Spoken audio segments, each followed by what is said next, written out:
தெர்மகோல் வானூர்தி. வணக்கம் குழந்தைங்களா. நமக்கு வானூர்திகள்னா அவ்வளவு பிடிக்கும்.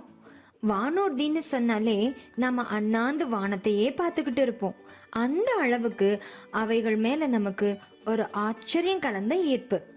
அப்படிப்பட்ட வானூர்திகளை நாமளே எளிமையான பொருட்களை வச்சு செஞ்சா எப்படி இருக்கும்? வாங்க அதை எப்படி செய்யறதுன்னு பார்க்கலாம். இந்த அழகான மற்றும் அல்ட்ரா லைட் கிளைடரை science-toy-maker.org என்ற அமைப்பு தான் வடிவமைச்சது. இதை செய்ய நாம தெர்மோகோலை மெல்லிசா வெட்டி எடுத்துக்கணும். இந்த 2 மெல்லிய முடி போன்ற செப்பு கம்பிகள் தேவை. இது தெர்மோகோல் வானூர்திய சமநிலையில வச்சுக்க உதவும். இதோட மொத்த அமைப்பும் 20 சென்டிமீட்டர் நீளம் இருக்கிற மாதிரி பார்த்துக்கோங்க.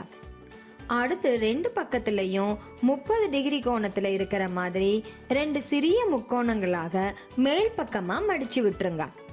அப்புறம் தெர்மோகோல் வானூர்தியை திருப்பிக்கணும். இப்போ தெர்மோகோல் வானூர்தியின் ரெக்கை போன்ற இரு விளிம்புகளையும் 30 டிகிரி அளவுக்கு மடிச்சு விடுங்க.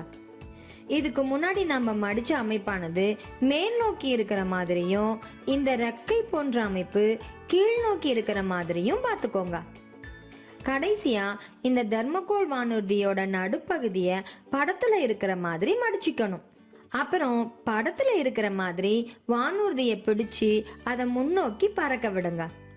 இப்போ தெர்மோகோல் வானூர்தியானது லாவகமாக சறுக்கி ரொம்ப தூரம் போய் கீழே இறங்கும்.